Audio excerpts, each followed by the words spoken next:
수요 예배 말씀 출애굽기 20장 1절로 2절 말씀입니다. 출애굽기 20장 1절로 2절 말씀, 구약 성경 112페이지 출애굽기 20장 1절로 2절 말씀 함께 읽도록 하겠습니다. 하나님이 이 모든 말씀으로 일러 가라사대 나는 너를 애굽 땅 종되었던 집에서 인도하여 낸 너의 하나님 여호와로라. 아멘. 오늘부터 저와 여러분은 10계명을 가지고 함께 은혜를 나누고자 합니다. 약 11번에 걸쳐서 제가 10계명을 그렇게 말씀을 할 건데요, 여러분들 보통 구약 성경에는 총 613개의 율법이 기록되어 있다, 그렇게 말을 합니다. 내용이 아주 다양한데요, 이 613개의 율법은 뭐냐면 바로 10계명에 대한 해설과 적용 부분이 바로 613개의 율법이란 것입니다. 따라서 다양한 내용의 613개의 율법을 정확하게 이해하는 방법은 바로 10계명에 대한 바른 이해입니다. 10계명을 바로 이해하면 모든 구약에 나타난 율법들을 다 우리가 이해할 수 있다는 것입니다. 여러분, 10계명을 우리가 들어가기 전에 먼저 우리가 다뤄야 할 부분은 하나님이 왜 10계명을 주셨느냐, 하나님이 왜 율법을 이스라엘 백성들에게 주셨느냐 하는 질문입니다. 무슨 목적으로 이 율법을 주셨으며 이 율법은 어떠한 역할을, 기능을 하고 있는가, 이 부분에 대한 명확한 이해가 굉장히 중요하다는 것입니다.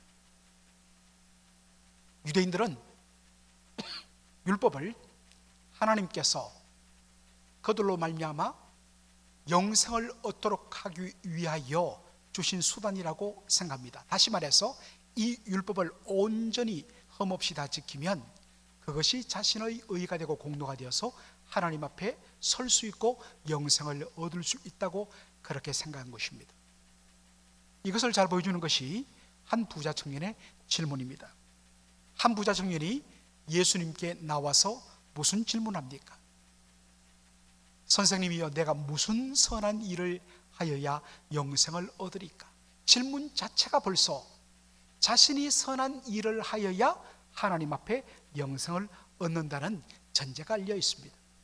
예수님 말씀하십니다. 살인하지 말라, 간음하지 말라, 이런 율법들, 계명들을 지켜야 된다고 말씀할 때에 이 부자 청년이 뭐라고 이야기합니까? 저는 어릴 때부터 이 모든 계명을 다 지켰습니다.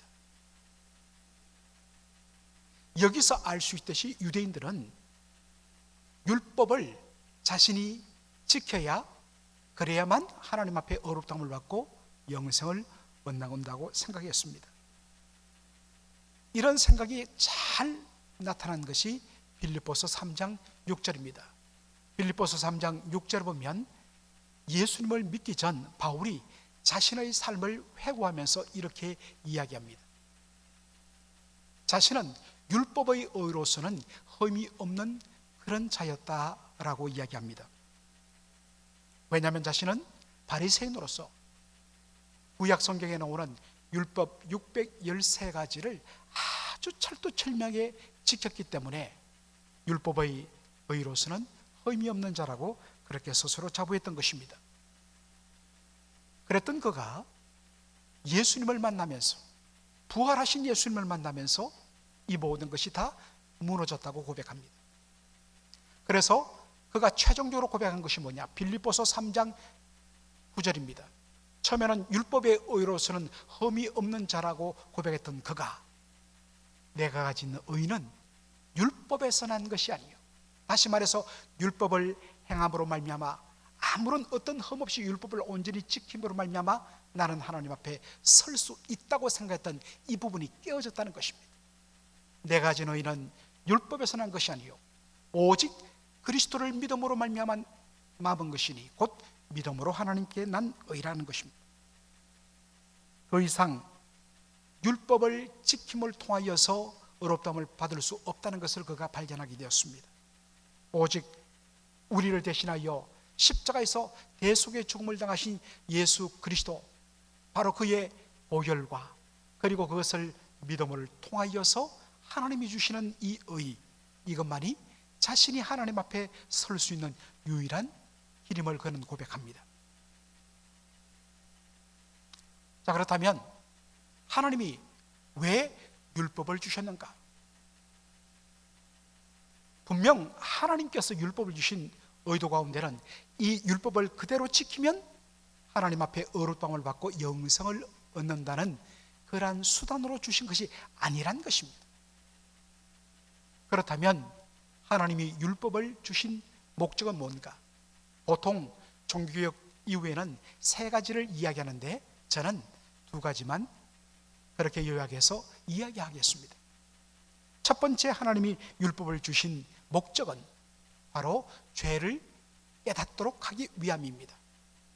이것을 신학적으로는 정죄의 기능, 정죄의 역할이라 하는 것입니다. 쉽게 말하면 죄를 깨닫도록 하기 위하여, 다시 말해서 우리의 행위로서는 결코 하나님 앞에 의롭다함을 받을 수 없다는 그것을 깨닫도록 하기 위하여 율법을 주셨다 하는 것입니다. 로마서 3장 19절로 20절에 사도 바울이 이것을 잘 드러냅니다. 우리가 알거니와 무릇 율법이 말하는 바는 율법 아래에 있는 자들에게 말하는 것이니 이는 모든 입을 막고 온 세상으로 하나님의 심판 아래에 있게 하려 함이라. 그러므로 율법의 행위로 그의 앞에 의롭다 하심을 얻을 육체가 없나니 율법으로는 죄를 깨달음이니라. 율법으로는 죄를 깨달음이라. 여러분, 사람들이 보통 입을 언제 엽니까? 자기 자신에게 뭔가 자랑거리가 있을 때에, 남들 앞에 당당하게 말할 거리가 있을 때 사람들은 입을 엽니다. 그리고 자신을 자랑합니다. 그런데 여기 입을 막았다는 것은 율법이 더 이상 우리에게는 그 어떤 의도, 어떠한 자랑도, 어떤 공로도 하나님 앞에 말할 수 없다는 것을 보여주는 그러한 행동입니다.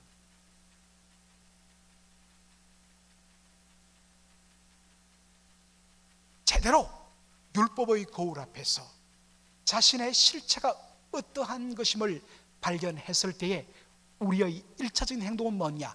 입을 막는다는 것입니다. 그리고 나는 죄인이라는 것을 고백한다는 것입니다. 제대로 율법을 만나지 못했을 때는 나름대로 기준을 가지고 나는 사람들 앞에 상대적으로 의롭고 더 정직하고 착하게 살았다고 그렇게 자부했습니다. 그런데 율법 속에 드러난 하나님의 절대적인 의와 거룩과 선하심 아래 딱 섰을 때에 자신의 남들보다 상대적으로 더 나은 의와 거룩과 선은 완전히 사라지고 절대적으로 의롭고 거룩하신 하나님 앞에서 자신은 죄인이며 심판받아 죽을 수밖에 없는 악한 자 중에 회수였던 것을 고백할 수밖에 없다는 것입니다. 그래서 사도 바울은 얘기합니다. 율법으로는 죄를 깨달음이니라. 로마서 7장 24절에 보면 한 사람의 절규가 나옵니다. 나름대로 열심히 율법을 따라 의롭게 정직하게 하나님 앞에서 흠없이 살려고 몸부림쳤지만 마음 한쪽에 있는 죄의 법이 그를 끌고 끊임없이 죄를 짓는 삶, 불의한 삶, 이것을 이끌어간다는 것을 발견하고서 그가 절망하며 고백한 말이 로마서 7장 24절에 나오죠. 오라, 나는 곤고한 자로다. 누가 이 사망의 몸에서 나를 건져낼꼬? 이 탄식밖에는 없다는 것입니다. 이것을 로마서 3장 20절에는 율법의 행위로는 하나님 앞에 의롭다 하심을 얻을 육체가 없나니 율법으로는, 율법을 주신 목적은 뭐냐? 죄를 깨닫는 것이다. 이것이 하나님이 우리에게 율법을 주신 첫 번째 이유라는 것입니다. 그래서 율법은 우리로 죄를 깨닫고 우리는 하나님 앞에 설 수 없는 죄인인 것을, 그대로 심판 가운데 설 수밖에 없는 죄인임을 깨닫도록 만드는 정죄의 기능이 율법을 주신 첫 번째 목적이라는 것입니다. 물론 율법의 정죄의 기능 속에는 감추어진 은혜의 기능도 있습니다. 이것을 잘 보여주는 것이 갈라디아서 3장 24절의 말씀입니다. 갈라디아서 3장 24절에 이같이 율법이 우리를 그리스도에게로 인도하는 몽학선생이 되어 우리로 하여금 믿음으로 말미암아 어렵다함을 얻게 하려 함이니라. 여러분, 여기에 몽학선생이란 말이 있습니다. 사도 바울은 율법의 기능을 몽학선생의 기능으로 빗대어 설명합니다. 몽학선생이라, 이게 무슨 말일까요? 영어 성경을 보면 tutor, 가정교사라는 의미를 가진 tutor, 이렇게 번역합니다. 몽학선생이라는 것은, 이 몽이란 것은 어린아이 몽자고 학자는 배울 학자죠. 어린아이에게 공부를 시키는 선생, tutor, 이런 개념입니다. 여러분, 이 몽학선생은 뭐냐면 고대 그리스와 로마 시대에 있었던 제도인데, 아주 부유한 집주인이 자신의 아들, 자신의 모든 것을 상속받을 아들을 가르치기 위하여 누구를 가정교사로 들이냐면 자기의 수많은 노예 중에서 가장 학식이 출중하고 그리고 지혜로운 모든 것을 갖춘 노예를 몽학선생으로 삼아서 아이를 맡깁니다. 신분적으로 주인의 아들은 아버지의 모든 것을 다 물려받을 앞으로 장차 미래의 주인입니다. 몽학선생은 신분적으로는 여전히 노예입니다. 그러나 일단 자기에게 몽학선생으로서 맡겨진 아이에 대해서는 가르치고 잘못하면 회초를 들어갔고 마음껏 그렇게 징책할 그런 권리를 주었습니다. 그래서 매를 맞고 철두철미하게 훈련을 받습니다. 그러다가 이제 딱 장성한 때가 되어서 아버지의 모든 것을 다 상속받게 되는 그때가 오면 몽학선생은 역할이 사라지고 다시 노예로 돌아가는 것입니다. 사도 바울은 율법의 기능이 우리를 그리스도에게로 인도하는 몽학선생의 역할과 같다라고 이야기합니다. 율법은 우리의 행위로서는 우리가 하나님 앞에 결코 어렵담을 받을 수 없고 우리는 죄인임을 깨닫게 하는 역할. 그래서 더 이상 이제 자신의 행동과 자신의 의와 자신의 공로를 찾는 것이 아니라 내가 하나님 앞에 설 수 있는 것은 오직 하나님이 주신 의의 길, 하나님의 아들 예수 그리스도의 십자가의 대속의 보혈로 말미암아 우리의 모든 죄값이 다 값치름을 받고 이 놀라운 사실을 성령이 주시는 은혜 가운데 믿음으로만 받아들일 때에 비로소 우리는 하나님 앞에 나갈 수 있고 하나님 앞에 의롭다함을 받을 수 있다. 바로 이 역할을 하기 위하여 하나님이 주신 것이 율법이란 것입니다. 그 결과로 우리는 믿음으로 말미암아 의롭다함을 받는 것, 이것이 바로 이신칭이 믿음으로써 의롭다함을 일컬음 받는다, Justification by faith alone이라는 그러한 성경의 복음의 진리가 드러난 것이죠.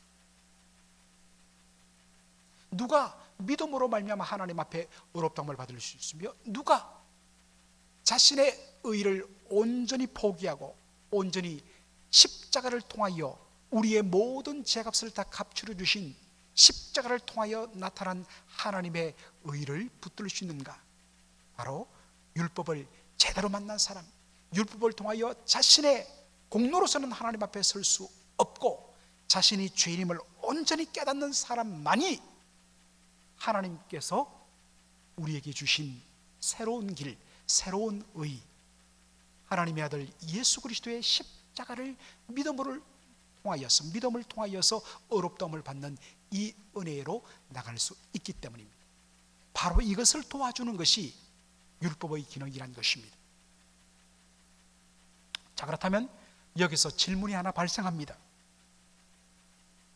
율법이 우리는 죄인이고 우리의 행위로서는 하나님 앞에 도저히 설 수 없고 오직 우리가 하나님 앞에 의롭다함을 받는 길은 우리의 행위가 아닌 예수님께서 십자가를 통하여 온전히 이루신 그 놀라운 구원, 이것을 믿음을 통하여 온전히 받아들임으로 우리가 의롭다함을 받는, 이것을 위하여, 이것을 가리키기 위하여 율법이 존재했다면 이제 예수 믿고 의롭다함을 받고 구원받은 우리에게는 율법은 필요 없는 것이 아닌가, 그러한 생각이 들 수 있다는 것입니다.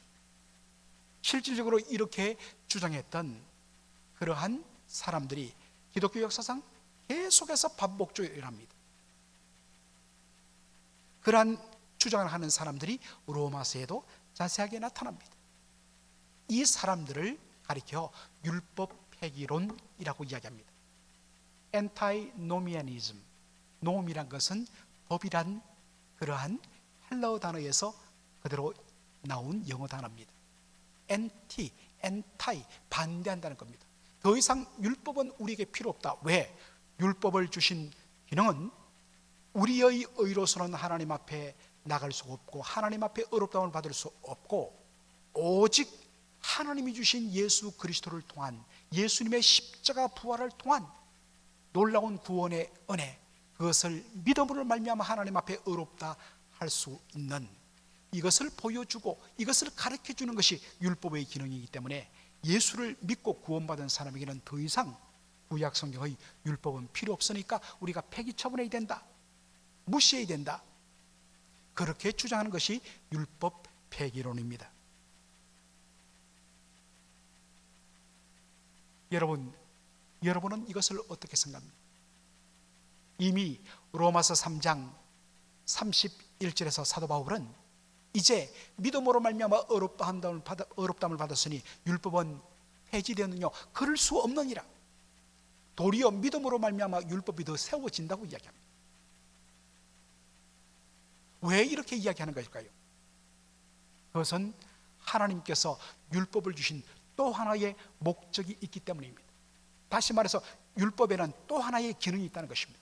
첫 번째 율법의 기능은 죄를 깨닫게 하는 기능, 그래서 우리는 하나님 앞에 정죄받을 수밖에 없는 죄인임을 지적하는 정죄의 기능이 있었습니다. 그러나 율법을 주신 목적에는 또 하나의 목적이 있고 또 하나의 기능이 있는데 그것이 뭐냐? 그것을 잘 보여주는 것이 바로 오늘 저와 여러분이 읽은 이 십계명 20장, 출애굽기 20장 1절로 2절의 말씀입니다. 자, 출애굽기 20장 1절로 2절 말씀을 한번 보도록 하겠습니다. 하나님이 이 모든 말씀으로 일러 가라사대 나는 너를 애굽 땅 종되었던 집에서 인도하여 낸 너의 하나님 여호와로라. 그렇게 말씀하시고 나서 3절에 비로소 십계명의 제1계명이 시작됩니다. 너는 나 외에는 다른 신들을 내게 있게 말지니라. 여러분, 이 십계명의 구조가 굉장히 중요합니다. 스트럭처가 너무 중요합니다. 보통 우리는 십계명 하면 곧바로 제1계명 너는 나 외에는 다른 신을 내게 있게 말지니라, 여기부터 다룹니다. 그래서 출애굽기 20장 1절로 2절에 나타나는 이른바 십계명의 서문은 그냥 곧바로 무시하고 넘어가는 경우가 많습니다. 그러나 여러분, 십계명 전체를 이해하는데 제일 중요한 것이 인트로덕션인 출애굽기 20장 1절로 2절입니다. 우리가 모든 책을 읽을 때에도 곧바로 본문으로 가는 것이 아니라 이 책 전체가 어떠한 주제로, 어떠한 내용으로, 어떠한 목적으로 기록되었는가를 담은 인트로덕션을 반드시 읽어야 됩니다. 그래야만 이 책에 흘러가는 모든 내용을 파악할 수가 있습니다. 마찬가지로 십계명을 담은 이 말씀 중에서 가장 어떤 의미에서 중요한 것은 바로 십계명의 서론인 출애굽기 20장 1절로 2절의 말씀입니다.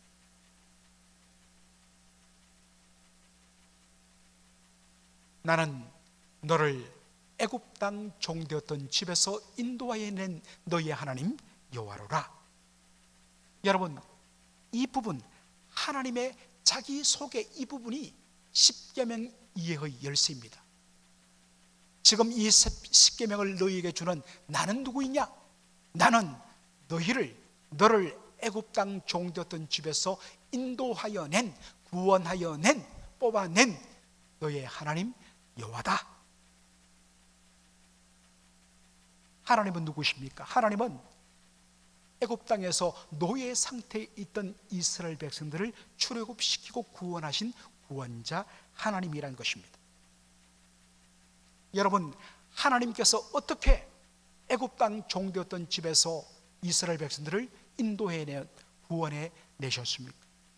그것은 바로 10번째 재앙인 유월절 사건을 통하여 하나님께서 이스라엘 백성들을 출애굽시키고 구원하셨습니다. 하나님은 애굽 땅에 대한 마지막 심판으로 장자 죽음 심판을 내리십니다. 애굽 땅에 있는 모든 초태생, 처음 태어난 것이 사람이든지 그것이 짐승이든지 모든 초태생, 처음 태어난 것은 다 죽이겠다는 심판입니다. 그런데 하나님께서 이스라엘 백성들에게 이 죽음의 심판에서 벗어날 수 있는 길을 열어주셨습니다. 바로 1년 된 흠없고 점없는 어린 양을 잡아서 그 피를 그 집의 임방과 좌우설주, 즉 집의 이 문을 뺑 돌아가면서 어린 양의 피를 바르고 그 속에 거하라는 것입니다. 그러면 죽음의 사자가 죽음의 심판을 내리러 올 때에 그 피를 보고 그 집을 넘어간다. 그래서 그 집은 죽음의 심판을 받지 않고 죽음에서 살아남는 그 복을 누리게 된다는 것입니다. 여기서 넘어간다, pass over, 넘을 유, 넘을 월 해서 유월절 사건이 나온 것입니다. 그리고 고린도 전서 5장 7절에는 예수님의 이 십자가를 뭐로 표현합니까? 이 유월절 어린 양은 다름 아닌 하나님의 세상 죄를 지고 난 하나님의 어린 양 예수 그리스도의 십자가 사건을 보여주는 그림자로, 예표로 그렇게 해석을 합니다. 이스라엘 백성들이 구원 얻은 것은 자신의 행위와 자신의 의와 자신의 열심으로 된 것이 아니었습니다.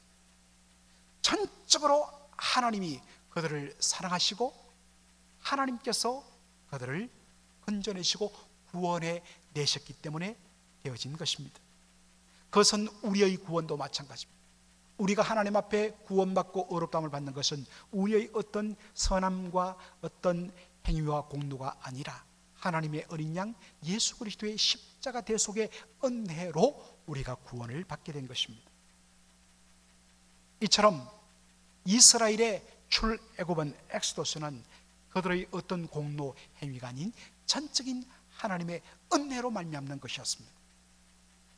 나는 너를 애굽 땅 종되었던 집에서 인도해낸, 구원해낸 너의 하나님 여호와로라.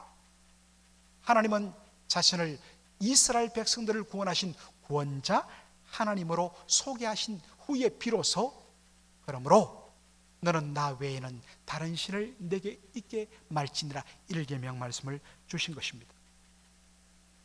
여러분, 이 10계명의 구조가, 스트럭처가 보여주는 메시지는 무엇입니까?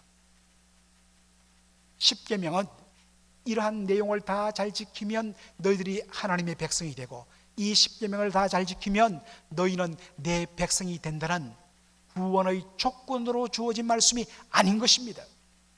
10계명은 하나님의 전적으로 구원받은 이스라엘 백성이 그 구원받은 백성답게 어떻게 살 것인가를 보여주는 말씀인 것입니다.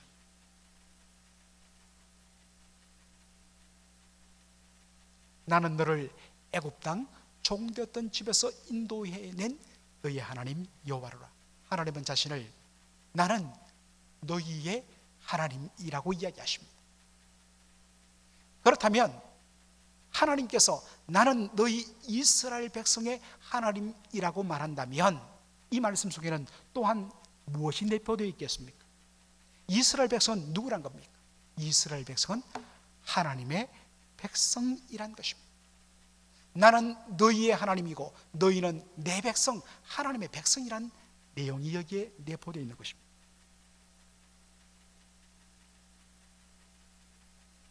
누가 하나님의 백성입니까? 하나님의 백성은 하나님을 그들의 하나님, 그들의 왕으로 인정하고 모시는 존재입니다. 십계명은 하나님께서 이스라엘 백성이 구원받은 하나님 백성답게 살도록 주신 말씀입니다. 구원의 조건이 아니라 구원받은 자가 마땅히 살아야 할 그러한 내용으로 주신 것이 십계명이라는 것입니다. 십계명을 두 마디 말로 딱 압축하면 하나님 사랑, 이웃 사랑입니다. 어떻게 하면 가장 구원받은 하나님 백성답게 사는 것인가? 그것은 하나님을 사랑하고 이웃을 사랑하는 것으로 나타난다는 것입니다. 하나님을 온전히 사랑하며 경외하며 하나님 형상으로 지음받은 이웃들을 진정으로 사랑하는 것, 거기가 진짜 하나님은 나의 하나님이십니다, 그리고 저는 하나님의 백성입니다 하는 고백이 만나는 자리라는 것입니다. 바로 거기에 하나님을 왕으로 고백하는 하나님의 나라 킹덤 오브 갓이 임하는 것이고, 거기에 그러한 삶 속에 진정한 영생의 축복이 온전히 누려지는 것입니다. 하나님의 전적인 은혜로 말미암아 구원받고 영생은 받았습니다. 그런데 그 영생이 어떻게 생생하게 내 삶 속에서 체현되고 누려지느냐? 바로 하나님 백성답게 하나님을 왕으로 온전히 인정하며 하나님 백성답게 하나님의 말씀에 순복하여 하나님 사랑, 이웃 사랑의 삶을 살 때 비로소 영생이 우리에게 누려지는 것입니다. 내가 무엇을 행하여야 영생을 얻으리까? 이것은 잘못된 방법입니다. 은혜로 영생은 주어졌습니다. 그런데 주어진 이 영생을 온전히 누리기 위하여, 그것을 온전히 즐거워하기 위하여 하나님 사랑, 이웃 사랑의 삶을 사는 것입니다. 저와 여러분이 진정 예수 그리스도의 전적인 은혜로 구원받고 하나님의 백성이 되었다 한다면, 그렇다면 마땅히 이제 우리의 삶의 가장 중요한 것은 하나님은 저의 하나님이십니다. 저의 왕이십니다. 저는 하나님의 백성입니다. 그러므로 백성답게 하나님의 말씀대로 살겠습니다. 그 하나님의 말씀은 하나님 사랑, 이웃 사랑입니다. 모든 우리의 삶 가운데 하나님 사랑, 이웃 사랑으로 연결되지 아니하는 예외적인 것은 없습니다. 그리고 그렇게 온전히 우리가 하나님 사랑, 이웃 사랑의 삶을 살 때 우리 안에 진정한 영생의 축복이 있다. 이러한 말씀으로 이제 1계명, 2계명부터 마지막 10계명까지 열 때마다 우리의 가슴 속에 하나님, 당신은 나의 하나님이십니다. 나의 왕이십니다. 저는 하나님의 백성입니다. 그리고 이 말씀을 통하여 제 안에 온전히 영생의 기쁨이 넘치기를 원합니다. 매 순간마다 10계명을 통하여 이 놀라운 축복을 누리는 저와 여러분 되기를 주의 이름으로 축원합니다. 아멘. 살아계신 우리 아버지 하나님, 오늘 10계명 첫 번째 시간을 열면서 하나님께서 왜 우리에게 율법을 주셨는가? 왜 하나님이 10계명을 주셨는가? 하나님께서 율법을 주신 두 가지 분명한 목적들, 기능들을 살피면서 아버지 하나님, 다시 한 번 더 온전한 정리 가운데 이제는 구원받은 자로서, 하나님의 백성으로서 정말 온전히 십계명과 율법 속에 드러난 하나님 사랑, 이웃 사랑을 온전히 실천하고, 그것을 통하여 하나님이 우리의 하나님 되심과 우리가 구원받은 하나님의 백성임을 다시 한 번 더 확인하고, 그 속에 임하는 하나님의 영광의 임재와 그 속에 드러나는 하나님의 온전한 뜻의 성취와, 그리고 그 가운데 하나님이 값없이 주신 영생과 구원의 온전한 기쁨이 충만하게 누려지는 우리 성도들의 삶이 될 수 있도록 인도하여 주옵소서. 날마다 하나님 사랑, 이웃 사랑의 삶에 온전히 몸부림치는 저희들의 삶 될 수 있도록 축복하여 주옵소서. 감사하며 예수님의 이름으로 기도하옵나이다. 아멘.